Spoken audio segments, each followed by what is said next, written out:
안녕하세요. 저는 70세이고 현재 임대업으로 먹고 살고 있습니다. 부모님 밑에서 외아들로 살아가다 젊을 적 벌어놓은 돈으로 부동산 투자에 성공한 삶이어서 부러움을 사기도 했습니다. 돈 벌다 혼기를 놓쳐 40살 넘게 노총각으로 지내다가 지인에게 소개받은 맘씨 고운 여자와 결혼을 하고 아들 한 명을 보았네요. 제가 혼자 자라 많은 자식들을 보길 바랬지만 그것도 팔자에 있어야 가능한 거겠더라고요. 제 외아들은 기특하게도 어렸을 적부터 속 한 번 썩이지 않고 서울에 내놓으라 하는 대학에 떡하니 합격했고 원하는 대기업에 입사해 제 능력을 한참 펼쳤습니다. 그리고 그곳에서 사내연애로 만난 3살 연상인 여자와 결혼을 하겠다고 저절로 앞에 데려왔습니다. 지어머니처럼 순하고 착한 여자를 데려왔음 좋았을 걸 꽤나 반반한 외모이기는 했으나 어딘가 모르게 드세 보이는 예비 며느리가 맘에 걸리더군요. 아들은 뭐가 올린 듯 콩깍지가 쓰였는지 계속 여자친구가 좋다 하니 자식이기는 부모 없다고 결국 아들을 위해 결혼을 허락하게 되었고 예비 며느리가 될 아이는 어느새 혼자 임신까지 한 채 배불렀어 결혼식장에 들어갔습니다. 사실 예비 며느리는 어렸을 적 부모가 이혼해서 엄마는 바람나서 도망갔고 아빠 밑에서 동생과 함께 같이 살았다고 합니다. 뭐 그런 가정에 편견이 있는 건 아니었지만 그래도 기왕이면 다뭉치마라고 귀하게 큰 내 자식이 여느 사람 못지않게 화목하게 자란 여자를 아내로 맞이하면 좋겠다는 욕심은 있었어요. 실제로 아들에게 여러 좋은 혼자 자리한 가득 들어온 것도 사실이었고요. 하지만 그것도 혼자 임신까지 해서 아들을 꽉 붙들어 놓은 며느리는 귀엽고 옆자리를 차지하고야 말았고 저희는 그 아이를 가족으로 맞았습니다. 달갑진 않았으나 아들이 사랑하는 여자였으니 며느리의 장점을 보고 자아 노력하며 마음을 달랬네요. 며느리는 스스로 쟁취하고 도전하고 이뤄내고 그 각박하고 어려운 상황에서도 보다 나은 환경에서 살고자 악착같이 공부해서 괜찮은 대학 나와 장학금으로 공부해 아들과 같은 회사에 입사했습니다. 번 돈으로 제 아버지의 병원비 대고 동생 공부까지 시키고서 지분 투자금까지 척척 마련하니 참으로 똑 부러지고 생활력 강한 장점이 있는 아이더군요. 시부모에게도 살뜰하게 자라니 딱히 흠잡을 것도 없던 터였네요.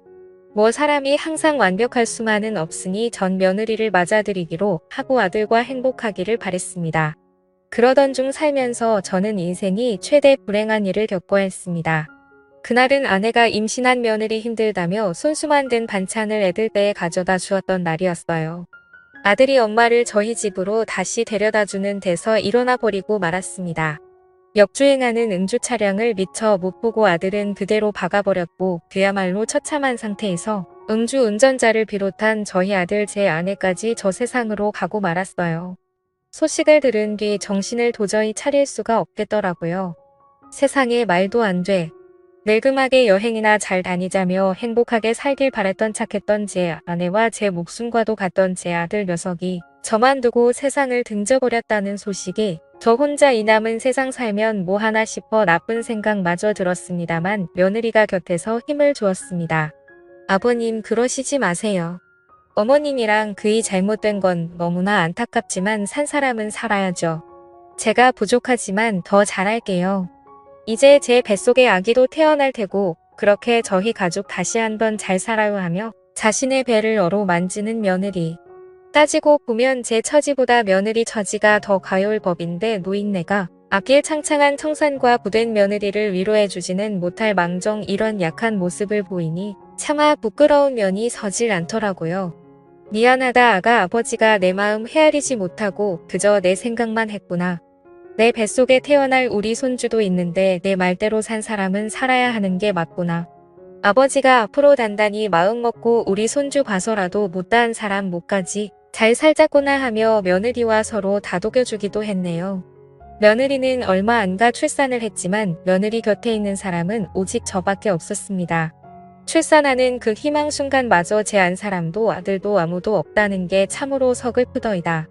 며느리와 저는 호르던 신인 상태에서 서로를 의지하며 손주와 인사를 했고 제 손주 녀석은 태어날 때부터 아비 얼굴조차 보지 못한 가엾은 신세가 되었습니다.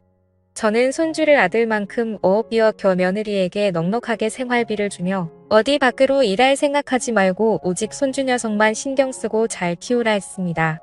처음에는 괜찮다며 제 아이니 제가 복직해서 돈 벌어 아들 교육시키겠다 했지만 그래도 어디 그런가요? 제가 없는 사람도 아니고 건물 임대로 웬만한 잘 나가는 월급쟁이 분급 이상 나오는데 저는 손주와 딱 한 며느리를 위해서 아낌없이 내주었습니다.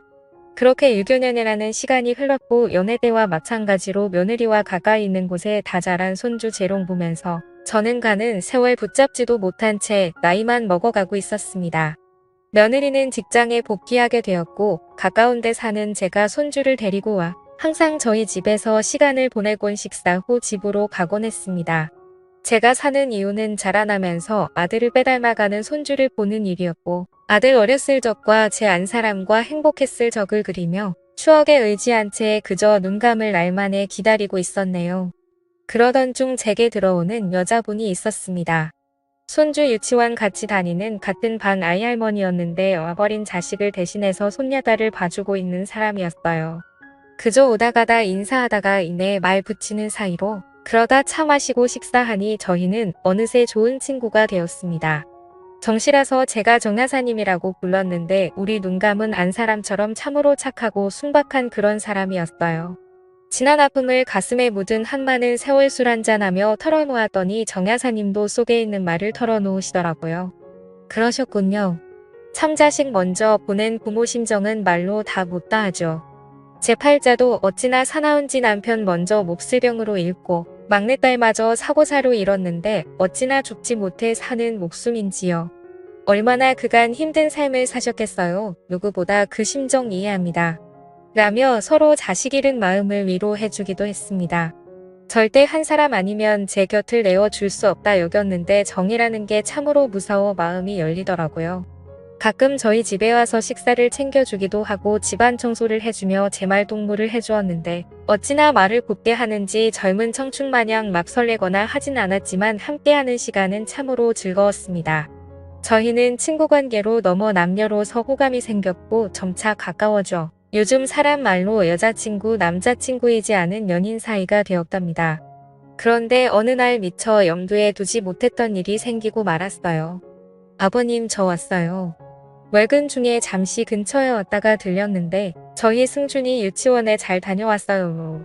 라고 웃으며 들어오는데 그때 하필 제 집에서 정 여사와 그 손녀딸이 함께 시간을 보내고 있었고 정 여사님은 익숙한 앞치마 차림으로 부엌에서 뭐를 한창 만들고 있었습니다. 당황스러워하는 며느리 앞에서 저는 떠든거리며 정 여사님을 소개했습니다. 며느라 인사하거라 우리 손주랑 같은 반 아이 할머니란다. 라고 인사를 하니 며느리 순간 새해지다 능청스럽게 웃으며 반갑게 정 여사님을 맞아주었습니다. 민가 골치가 아파지더라고요. 며느리가 드션년이 있었으나 생각이 깊어 이해해주려니 싶기도 했지만 마음이 썩 편하지 않은 건 사실이었습니다. 며느리는 정 여사님을 보낸 후 평소처럼 손주 녀석을 데려갔고 다음 날도 그 다음 날도 정 여사님에 관해 어떤 것도 묻지 않은 채 흘려보냈습니다. 폭풍전야로 저는 며느리의 눈치를 보며 정 여사님을 숨어서 만나는 꼴이 되어버렸고 다행히 정 여사님은 제 입장을 이해해 주셨는지 서운한 내색을 굳이 드러내진 않더라고요. 그런데 며느리가 어느 날 어떤 여성분을 제 앞에 데려왔습니다. 아버님 서로 인사드리세요. 이분은 저희 친척분 지인이신 한 여사님이세요. 음식 솜씨도 좋고 집안일도 깔끔하게 잘하셔서 아무래도 아버님께 필요하신 분 같아 모시고 왔어요. 월급은 제가 알아서 드릴 테니 걱정 마시고 편안하게 지내세요. 한 여사라 하는 여자분은 두툼한 화장에 세련된 염색된 머리를 하고 전게 차려입고 왔더라고요. 이미 정 여사님께서 가끔 와서 집안일을 도와주던 터이기도 했고 불편하기도 해 저는 좋은 말로 거절했습니다. 허나 며느리 끝까지 제 말은 듣지도 않은 채 계속 이분이 집안일을 해주면 좋겠다고 하는데 막무가내 식으로 나오는 며느리의 두 손도 발 들어버렸네요. 아니나 다를까 한 여사가 오고 나선 정 여사님은 집에 자연스레 발길 이뜸하게 되어버렸고 그 틈을 타 한 여사는 제게 다가오기 시작했습니다. 늙음하게 여자복이 터졌는지 한두 번 피하고 거절하니 한 여사는 자존심이 상했는지 노골적으로 저를 유혹했습니다. 오늘 저 집에 안 들어가도 돼요. 제가 얼마 전 와인 한 병을 선물로 받았는데 향기가 아주 그윽하더라고요.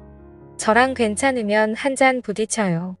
라며 제게 잔을 내밀었고 저는 여러 번 괜찮다 사염이 있지만 밀어붙이다시피 해 억지로 주는 와인 한 잔을 마신 후 정신 못 차린 채 그대로 골아떨어져 버리고 말았습니다.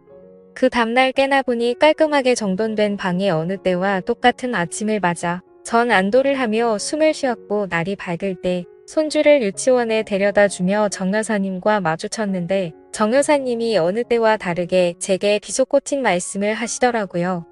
승준 할아버지가 저 말고 댁에 계신 분이랑 그런 관계인 줄 몰랐네요.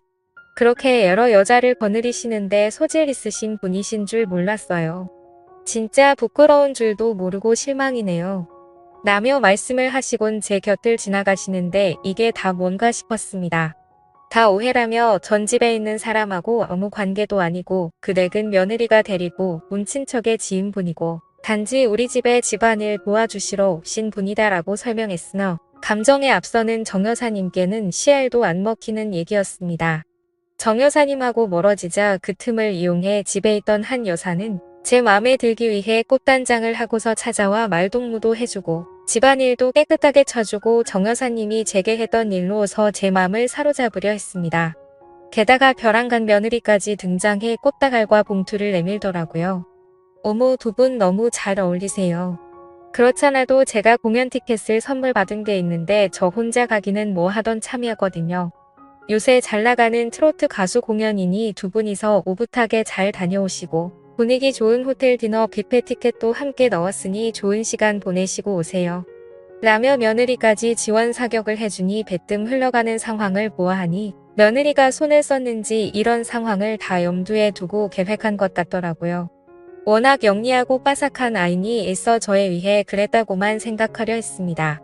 뭐 사실 저 역시 정 여사가 그렇게 나오니 막상 실망스러움을 한 여사를 굳이 피하려 하진 않았지만 사람이 알면 알아갈수록 고관이 명관이다라는 말처럼 교양도 지식도 풍기는 외모의 분위기도 여러모로 정 여사님을 대신할 수 없겠더군요. 오히려 한 여사를 통해 정 여사님에 대한 제 마음이 확고하게 자리잡음을 느꼈고 저는 용기 내어 다시 한번 정 여사한테 다가가기로 했습니다. 저는 한 여사의 감시를 피해 몰래 정 여사님을 놀이터 뒤편으로 불러내었고 그간 구구절절 심정을 쏟아내며 제 진심을 전해주었어요. 그러자 정 여사도 어쩔 줄 모르고 서 귀엽고 여린 맘에 눈물을 훔치더라고요. 저도 실은 승준 할아버지가 보고 싶고 그립고 했어요. 제가 왜 그렇게 퍼부었나 반정도 많이 했고요. 하지만 생각할수록 제가 다가설 자리는 없는 것 같아 제 맘을 정리하기로 했습니다. 아무리 우리가 인생을 산 세월이 많다 한들 이해할 부분이 있고 도저히 이해가 안 되는 부분도 있잖아요 라고 말을 하면서 제게 휴대폰 사진을 주섬주섬 찾아 보여주더라고요. 그런데 이게 웬일인가요? 저는 휴대폰 사진을 보고 그야말로 숨이 턱 막히는 기분을 느꼈습니다. 그 사진은 바로 저와 한 여사가 한 이불을 덮고 자고 있는 모습이었어요.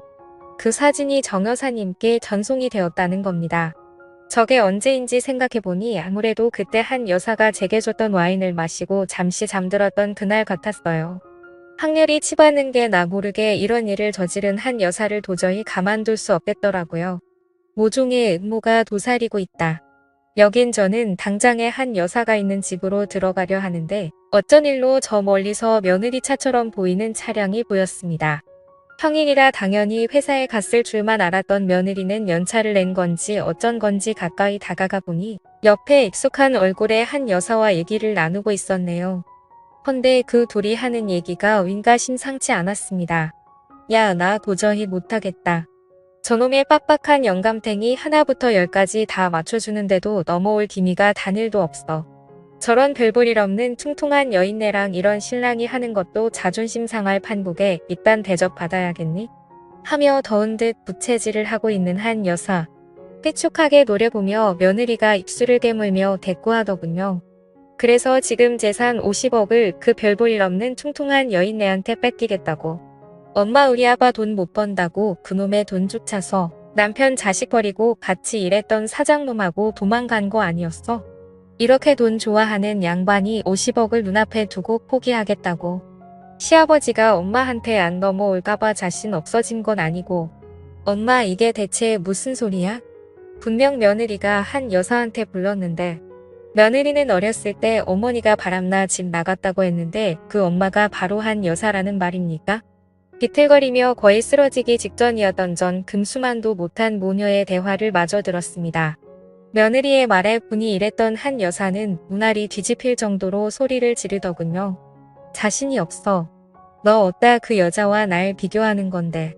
나의 사람 취급도 안 했던 네가 재산 상속 때문에 날 내 시아버지 옆자리에 심어놓으려는 주식검은 속내 뻔히 아는데 네가 나한테 이따위로 나와도 돼. 아쉬운 게 누군데. 서로 아쉽지 않아. 엄마는 시아버지 곁에서 받을 호감까지 생각하면 나한테 저래도 모자랄 판이야. 시아버지 저 세상 가고 나면 남은 재산 반반씩 나누기로 했으면 잘해야지. 50억이 거저 떨어지는 줄 알아. 죽 써서 정여사인지 뭔지 그 여자 주기 싫음 제대로 좀 하자고. 라고 얘기하더라고요. 그 소리를 듣는데 얼마나 손발이 부들부들 떨리던지. 손주를 봐서 그간 믿고 있었던 며느리한테 뒤통수 제대로 맞았던 저는 모든 진실을 안 이상 더 이상 가만히 있을 수 없었습니다. 떨리는 손을 가다듬고 애써 재전담 변호사한테 전화를 넣으려던 찰나 그때 한 여사가 며느리한테 찍소리도 못하고 씩씩거리며 나오더군요. 어머 깜짝이야. 아니 세상에 왜 여기 있어요? 설마 지금 여기서 우리 얘기가 엿들은 거예요? 어머 기가 막혀. 기가 막힐 노릇을 당한 게 누군데 그 배치 같은 여자는 저를 보더니 오히려 자기가 기가 막히다며 황당하다는 얼굴을 하고 있는데 지 엄마 얘기를 듣던 며느리는 단 걸음에 달려와 경악하며 아버님. 이게 어떻게 된 거냐면요. 말을 주춤거리자 저는 며느리를 붙잡고 흔들며 배신감에 치르던 채 절규했습니다. 며느리는 한동안 가만히 제게 당하고만 있다가 기왕지사 엎어진 일 갈 때까지 가보자란 심경으로 절부리치며 뻔뻔한 자태로 내지르더군요. 내가 부끄럽긴 뭐가 부끄러워요. 어머님이랑 우리 그 애한테 부끄러운 건 아버님 아니에요. 시어머니 밖에 없으셨던 분께서 이제 와서 무슨 부귀영화를 누리겠다고 그런 여자랑 재혼을 할 생각을 하시냐고요. 그럼 우리 아들이랑 저는요. 낙동강 우리 애들하고요. 그 여자네 자식들은 이미 아버님이랑 지내 엄마랑 결혼하는 줄 알고 아버님 건물주인 거 알고 아주 신났던데. 그럼 며느리인 저와 제 아들은 어떻게 되는 건데요? 제가 뭐 때문에 여태까지 재혼 안 하고 아버님 곁에 있었던 노고가 몇 년인 줄 아세요? 그걸 유일한 핏줄인 우리 승준이만 물려받을 수 있는 아버님 재산을 그거를 그 여자와 나눠야 한다고요. 절대 있을 수도 없고 있어서도 안 될 일이에요. 저도 다 살자고 우리 아들 지키보자 했던 거라고요. 라고 끝까지 저 잘났다고 우리 손주 핑계만 대니 저는 며느리를 쳐내며 그 더러운 입으로 우리 손주 핑계 대지 말고 미사리 사육을 위해 우리 손주까지 이용하지 이제 우리 이면은 여기까지구나. 내 너를 기특하게 생각하고 내 자식처럼 보듬어 주려고 했는데 이런 무서운 짓거리를 꾸민 너하고는 도저히 가족으로 살 수가 없겠구나. 당장 내 곁에서 사라지고 앞으로 평생 보는 일 없으면 좋겠구나. 라고 하니 며느리는 극단적인 상황에 치닫자 울음이 나오는 걸 간신히 양문채 저를 붙잡고 선 그럼 승준이는요. 승준이도 다신 안 볼 생각인 거예요. 라고 해서 저는 한숨을 깊이 쉬고 그 어느 때보다 냉정한 결단을 내렸습니다. 승준이가 우리 손주인 건 맞지만 승준이가 내 아들로 사는 이상 난 승준이도 절대 볼 수가 없겠구나. 내 손주이기 전에 내 끔찍한 핏줄도 섞인 아이니까. 라고 말하며 한치의 망설임 없이 뒤돌아섰습니다. 며느리는 그제서야 제 진심을 깨닫고는 그 와중에 잘못을 반성하기는커녕 저를 붙잡으며 울고불고 온갖 원망을 하며 독한 원성으로 시작했고 심지어 저를 향한 막말이나 저주도 서슴지 않았습니다. 초한 며느리를 보자니 남아있던 정마저 떨어져 관계는 파국으로 치닫게 되었습니다. 믿는 도끼에 발등 찍힌 저는 사람이 무서워져 더 이상 사람을 만날 수가 없는 지경에 이르렀고 심지어 미래를 함께하고팠던 정여사마저 믿을 수가 없어 모든 인간관계를 정리한 채 살아나가고 있습니다. 그게 벌써 2년째이네요. 가끔 며느리와 손주가 곁에 있었던 지난 세월이 그리울 때가 떠오릅니다. 이렇게 된 건 다 누구의 잘못인 걸까요? 제가 뒤늦게 정여사와 만나 재혼하려는 게 그렇게 큰 문제였던 걸까요? 며느리가 그런 천인공노할 일을 저지를 만큼 만약 그렇다면 시간을 돌이키고 싶네요. 아무 일도 일어나지 않았을 때로 돌이키고 싶습니다. 오늘따라 먼저 떠난 아들과 제 아내가 참 그립습니다. 어쩌면 다시 만나지 못할 귀여운 손주 녀석도요. 어서 이 끔찍한 운명이 끝나길 바라며 괴로움을 털어놓고자 사연을 보내봅니다. 감사합니다.